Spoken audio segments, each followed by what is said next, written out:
Hi, welcome back to my channel. ನಾನು ಇವತ್ತೊಂದು ಬಟಾಣಿಯಲ್ಲಿ ಸಿಂಪಲ್ಲಾಗಿ ಒಂದು ಕುರ್ಮಾ ಮಾಡೋದು ಹೇಳ್ಕೊಡ್ತೀನಿ. ಯಾಕಂದರೆ ಬಟಾಣಿ ಸೀಸನ್ ಆಗಿರೋದ್ರಿಂದ.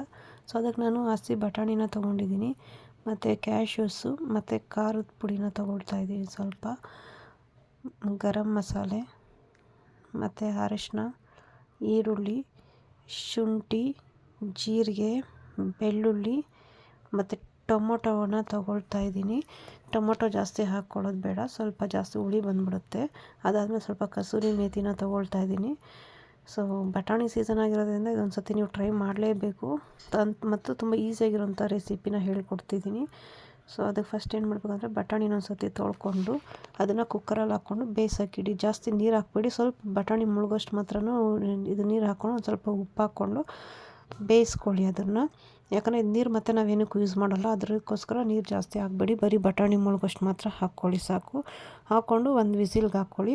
ಅದು ವಿಸಿಲ್ ಬರೋಷ್ಟೊಳಗೆ ನಾವು ಇನ್ನೊಂದು ಕಡಾಯಿ ತೊಗೊಂಡು ಅದಕ್ಕೆ ಸಣ್ಣದಾಗಿ ಹಚ್ಚಿಟ್ಟಿರ್ತಕ್ಕಂಥ ಈರುಳ್ಳಿ, ಬೆಳ್ಳುಳ್ಳಿ, ಶುಂಠಿ ಮತ್ತು ಟೊಮೊಟೊ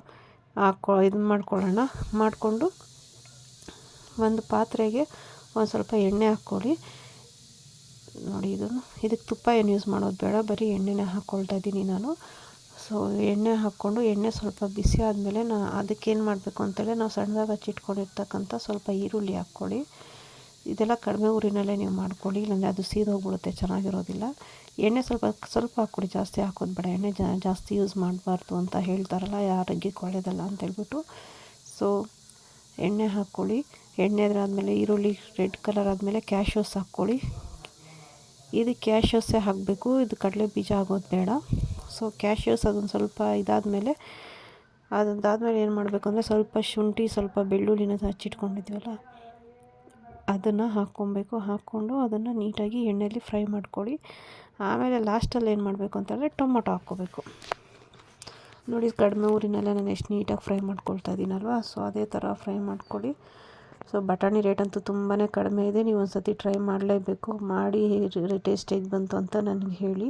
ನೋಡಿ, ಇದೆಲ್ಲನೂ ಫ್ರೈ ಆದಮೇಲೆ ಸ್ವಲ್ಪ ಟೊಮೊಟೊ ಹಾಕ್ಕೊಂಡು ಸ್ವಲ್ಪ ಟೊಮೊಟೊ ಸಾಫ್ಟ್ ಆಗೋ ತನಕ ಅದನ್ನು ನೀಟಾಗಿ ಫ್ರೈ ಮಾಡ್ಕೋಬೇಕು ಎಣ್ಣೆಯಲ್ಲಿ, ಅದು ಸಾಫ್ಟ್ ಆಗಬೇಕು. ಸೊ ನೀವು ಬೇಕು ಅಂದರೆ ಇಲ್ಲಿ ಸ್ವಲ್ಪ ಉಪ್ಪು ಹಾಕ್ಕೋಬೋದು ಟೊಮೊಟೊ ಬೇಯೋದಕ್ಕೆ. ಸೊ ನಾನೇನು ಇದು ಮಾಡ್ತಾಯಿದ್ದೀನಿ, ಸ್ವಲ್ಪ ಹಾಕ್ಕೊಳ್ತಾ ಇದ್ದೀನಿ ಅಷ್ಟೇ, ಯಾಕಂದರೆ ಆಲ್ರೆಡಿ ನಾನು ಬಟಾಣಿಗೂ ಹಾಕಿದ್ದೀನಲ್ವ, ಅದಕ್ಕೋಸ್ಕರ. ಸೊ ನೋಡಿ, ಈ ಥರ ಸಾಫ್ಟಾಗಿ ಎಲ್ಲನೂ ಚೆನ್ನಾಗಿ ಇದಾದಮೇಲೆ ಒಂದು ಸತಿ ಮಿಕ್ಸಿ ಜಾರ್ಗೆ ಹಾಕ್ಕೊಂಡು ಅದನ್ನು ಪೇಸ್ಟ್ ಥರ ರುಬ್ಕೊಳ್ಳಿ. ಸ್ವಲ್ಪ ನೀರು ಹಾಕ್ಕೊಂಡು ಪೇಸ್ಟ್ ಥರ ರುಬ್ಕೊಳ್ಳಿ. ಅಥವಾ ಟೊಮೊಟೊ ಜಾಸ್ತಿ ಹಾಕಿದ್ದೀವಿ, ನಮ್ಗೆ ನೀರು ಬೇಡ ಅಂತ ಹೇಳಿದ್ರೆ ಹಾಗೇ ರುಬ್ಕೋಬೋದು ನೀವು ಬೇಕು ಅಂತ ಹೇಳಿದ್ರೆ. ಅಂದರೆ ಸ್ವಲ್ಪ ತಿಕ್ಕಾಗೆ ಬರುತ್ತೆ, ಯಾಕಂದರೆ ನಾವು ಕ್ಯಾಶ್ಯೂಸ್ ಹಾಕಿರೋದ್ರಿಂದ. ಅದಾದಮೇಲೆ ಅದಕ್ಕೊಂದು ಸ್ವಲ್ಪ ಖಾರದ ಪುಡಿ ಹಾಕ್ಕೊಳ್ತಾ ಇದ್ದೀನಿ. ನಾನೇನು ನೀರೇನು ಹಾಕ್ತಾಯಿಲ್ಲ, ಹಂಗೇ ರುಬ್ತಾಯಿದ್ದೀನಿ. ಯಾಕಂದರೆ ನಾನು ಸ್ವಲ್ಪ ಇದು ಹಾಕಿರೋದ್ರಿಂದ, ಟೊಮೊಟೊ ಒಂದು ಎಕ್ಸ್ಟ್ರಾ ಹಾಕಿರೋದ್ರಿಂದ ಅದೇ ಪೇಸ್ಟ್ ಥರ ಆಗುತ್ತೆ. ಸೊ ಈ ಥರ ಆದಮೇಲೆ ಅದೇ ಪಾತ್ರೆಗೆ ಒಂದು ಸ್ವಲ್ಪ ಮತ್ತೆ ಎಣ್ಣೆ ಹಾಕ್ಕೊಳ್ಳಿ ಒಗ್ಗರಣೆಗೋಸ್ಕರ. ಯಾಕಂದರೆ ಬಟಾಣಿ ಆಲ್ರೆಡಿ ಬೆಂದಿರುತ್ತೆ. ಸೊ ಒಗ್ಗರಣೆ ಮಾಡ್ಕೊಂಬಿಡೋಣ ನಾವು. ಅದಕ್ಕೆ ಸ್ವಲ್ಪ ಎಣ್ಣೆ ಹಾಕ್ಕೊಳ್ಳಿ. ಎಣ್ಣೆ ಹಾಕ್ಕೊಂಡು ಸ್ವಲ್ಪ ಜೀರಿಗೆ ಹಾಕ್ಕೊಳ್ಳಿ. ನಾನು ಸಾಸಿವೆ ಹಾಕ್ತಾಯಿಲ್ಲ, ಬರೀ ಜೀರಿಗೆ ಮಾತ್ರ ಹಾಕ್ತಾಯಿದ್ದೀನಿ. ಜೀರಿಗೆ ಒಂದು ಸ್ವಲ್ಪ ಕೆಂಪು ಆದಮೇಲೆ ಅದಕ್ಕೆ ಒಂದು ಸ್ವಲ್ಪ ಸಣ್ಣದಾಗಿ ಹೆಚ್ಚಿಟ್ಟುಕೊಂಡಿರ್ತಕ್ಕಂಥ ಈರುಳ್ಳಿನ ಹಾಕ್ಕೊಳ್ಳಿ. ಸ್ಲೈಸಾಗಿ ಕಟ್ ಮಾಡ್ಕೊಂಡಿರ್ತೀವಲ್ಲ ಅದನ್ನು ಹಾಕ್ಕೊಳ್ಳಿ. ಅದು ಒಂದು ಸ್ವಲ್ಪ ಕಡಿಮೆ ಊರಿನಲ್ಲಿ ಸ್ವಲ್ಪ ಹಸಿ ವಾಸನೆ ಎಲ್ಲ ಚೆನ್ನಾಗಿ ಹೋಗಬೇಕು. ಸೊ ಅಲ್ಲಿವರೆಗೂ ಹಾಕ್ಕೋಬೇಕು. ಅದಾದಮೇಲೆ ರುಬ್ಬಿರ್ತಕ್ಕಂಥ ಪೇಸ್ಟ್ ಹಾಕ್ಕೊಳ್ಳಿ. ಪೇಸ್ಟ್ ಹಾಕ್ಕೊಂಡು ಇಲ್ಲಿ ನೀವು ನೀರು ಎಷ್ಟು ಬೇಕೋ ಅದನ್ನು ಸೆಟ್ ಮಾಡ್ಕೋಬೇಕು ನೀವು. ಸೊ ನೀರು ಜಾಸ್ತಿ ಹಾಕ್ಬೇಡಿ, ಯಾಕಂದರೆ ಇದು ಕುದೀತಾ ಇದೇನು ಇದಾಗಲ್ಲ, ದಪ್ಪ ಆಗೋದಿಲ್ಲ. ಸೊ ನಾವು ನೀರು ನೋಡ್ಕೊಂಡು ಹಾಕ್ಕೋಬೇಕು. ಸೊ ನೀರು ಎಷ್ಟು ಬೇಕೋ ಅಷ್ಟು ನೋಡಿಕೊಂಡು ನಿಮ್ಮ ಕನ್ಸಿಸ್ಟೆನ್ಸಿಗೆ ಎಷ್ಟು ಬೇಕೋ ಅಷ್ಟು ಹಾಕ್ಕೊಳ್ಳಿ. ನೋಡಿ, ತುಂಬ ಇದು ಅನ್ನಿಸ್ತು, ನಂಗೆ ದಪ್ಪ ಅನ್ನಿಸ್ತು. ಸೊ ನಾನು ನೀರು ನನಗೆ ಎಷ್ಟು ಬೇಕೋ ಅಷ್ಟು ಹಾಕ್ಕೊಳ್ತಿದ್ದೀನಿ. ನೋಡಿ, ಈ ಥರ ಹಾಕ್ಕೊಳ್ತಾ ಇದ್ದೀನಿ. ಸೊ ಅದೊಂದು ಸ್ವಲ್ಪ ಇನ್ನೇನು ಕುದಿ ಬರ್ತಾಯಿದೆ ಅನ್ನೋ ಟೈಮಲ್ಲಿ ನಾವು ಬೇಯಿಸಿಟ್ಕೊಂಡಿರ್ತಕ್ಕಂಥ ಬಟಾಣಿನ ಹಾಕ್ಕೋಬೇಕು. ಹಾಕ್ಕೊಂಡು ಅದಕ್ಕೊಂದು ಸ್ವಲ್ಪ ಖಾರದ ಪುಡಿ ಹಾಕ್ಕೊಳ್ಳಿ. ಯಾಕಂದರೆ ನಾವು ರುಬ್ಬುವಾಗ ಹಸಿರು ಮೆಣಸಿನ್ಕಾಯಿ ಹಾಕ್ಕೊಂಡಿರಲ್ಲ, ಖಾರದ ಪುಡಿ ಮಾತ್ರ ಅಲ್ವಾ ಹಾಕ್ಕೊಂಡಿರೋದು. ಸೊ ಖಾರ ಸಾಕಾಗಲ್ಲ ಅನ್ನಿಸ್ತು, ಅದಕ್ಕೆ ನಾನು ಖಾರದ ಪುಡಿ ಹಾಕ್ಕೊತಾ ಇದ್ದೀನಿ. ಮತ್ತು ಅರ್ಶಿಣದ ಪುಡಿ ಮತ್ತು ಗರಂ ಮಸಾಲ ಎಲ್ಲನೂ ಹಾಕ್ಕೊಂಡು ಒಂದು ಕುದಿ ಬರಬೇಕು. ಯಾಕಂದರೆ ಇದು ಸ್ಪೈಸಸ್ ಎಲ್ಲ ಸ್ವಲ್ಪ ಹಸಿ ವಾಸನೆ ಹೋಗಬೇಕಲ್ವ, ಸೊ ಅದಕ್ಕೋಸ್ಕರ. ಅದಾದಮೇಲೆ ಬೇಕು ಅಂದರೆ ನೀವು ರುಚಿಗೆ ತಕ್ಕಷ್ಟು ಉಪ್ಪು ಮತ್ತೆ ಹಾಕ್ಕೋಬೋದು. ನಾನು ಅದನ್ನೇ ಹಾಕ್ಕೊಳ್ತಾ ಇದ್ದೀನಿ. ನೋಡಿಕೊಂಡು ಉಪ್ಪು ಹಾಕ್ಕೊಳ್ಳಿ, ಬೇಕು ಅಂದರೆ ಹಾಕ್ಕೊಳ್ಳಿ, ಇಲ್ಲಾಂದರೆ ಬೇಡ. ಸೊ ಇದೆಲ್ಲ ಆದಮೇಲೆ ನೀಟಾಗಿ ಚೆನ್ನಾಗಿ ಕುದಿ ಬಂದಿರುತ್ತೆ ನೋಡಿ.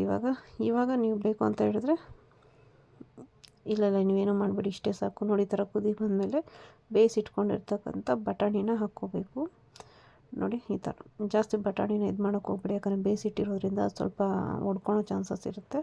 ಸೊ ಸ್ಮೂತಾಗಿರುವಾಗ ಅದನ್ನು ಹಾಕ್ಕೊಂಬಿಟ್ಟು ನೀಟಾಗಿ ಅದನ್ನು ಕಲಿಸ್ಕೊಂಡು ಒಂದು ಸ್ವಲ್ಪ ಕುದಿ ಬರ್ತಾಯಿದೆ ಅನ್ನೋ ಟೈಮಲ್ಲಿ ನೋಡಿ, ಈ ಥರ ನಾನು ತೋರಿಸ್ತಾ ಇದ್ದೀನಲ್ಲ ಅದೇ ಥರನ ಹಾಕ್ಕೊಂಡು ಕುದಿ ಬರ್ತಾಯಿದೆ ಅನ್ನೋ ಟೈಮಲ್ಲಿ ಅದೆಲ್ಲ ಹೊಂದ್ಕೊಂಡಿರುತ್ತೆ ಚೆನ್ನಾಗಿ, ಯಾಕಂದರೆ ಕುದ್ದಿರುತ್ತಲ್ವ ಚೆನ್ನಾಗಿ. ಸೊ ಅದಕ್ಕೋಸ್ಕರ ಹೊಂದ್ಕೊಂಡಿರುತ್ತೆ. ಆ ಟೈಮಲ್ಲಿ ನಾವು ಕಸೂರಿ ಮೇಥಿನ ಮೇಲ್ಗಡೆ ಹಾಕ್ಕೊಂಡು ಗಾರ್ನಿಷ್ ಥರ ಹಾಕ್ಕೊಂಡು ಸ್ಟವ್ ಆಫ್ ಮಾಡಿದ್ರೆ ಈ ಕುರ್ಮಾನ, ಬಟಾಣಿ ಕುರ್ಮಾನ ಚಪಾತಿ ಅಥವಾ ಪೂರಿ ಜೊತೆ ತಿನ್ನೋದಕ್ಕೆ ತುಂಬಾ ಚೆನ್ನಾಗಿರುತ್ತೆ. ಇದು ಬಟಾಣಿ ಸೀಸನ್ ಆಗಿರೋದ್ರೆ ನೀವು ಒಂದು ಸತಿ ಟ್ರೈ ಮಾಡಿ, ನಿಮಗೆಲ್ಲ ಹೇಗೆ ಬಂತು ಅಂತ ಹೇಳಿ. ನನಗಂತೂ ಚೆನ್ನಾಗಿ ಬಂತು. So thank you.